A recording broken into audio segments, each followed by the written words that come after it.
Big Boss Malayalam season 7 episode update. ഇന്നലത്തെ എപ്പിസോഡിൽ അനീഷിൻ്റെ പ്രകടനം കണ്ടപ്പോൾ എന്താണ് തോന്നിയത്? എനിക്ക് അനീഷിൻ്റെ ഗെയിം താഴേക്ക് പോകുന്നതായിട്ട് തോന്നി. അനീഷിന് ഈ സീസണിൽ ഇനി ആരെയും നോമിനേറ്റ് ചെയ്യാൻ സാധിക്കില്ല. അനീഷ്, ഷാനവാസ്, ആദില ഇവരുടെ ഗെയിം പുറത്ത് നല്ല സപ്പോർട്ടുള്ള അനുമോളെ എതിർത്ത് നിൽക്കുക എന്നതാണ്. അതായത് പുറത്ത് നല്ല സപ്പോർട്ടുള്ള അനുമോളെ എതിർത്ത് നിൽക്കുകയാണെങ്കിൽ അത് വല്ലാത്തൊരു ധൈര്യമാണ്. അങ്ങനെയൊരു ഇമേജ് പുറത്തേക്ക് വരും.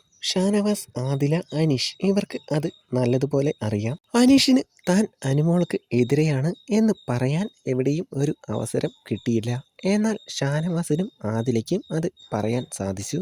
നോമിനേറ്റ് ചെയ്യാനുള്ള അവസരവും അനീഷിന് നഷ്ടമായതോടെയാണ് ഇന്നലെ അനീഷ് ആ ഒരു പ്രകടനം നടത്തിയത്.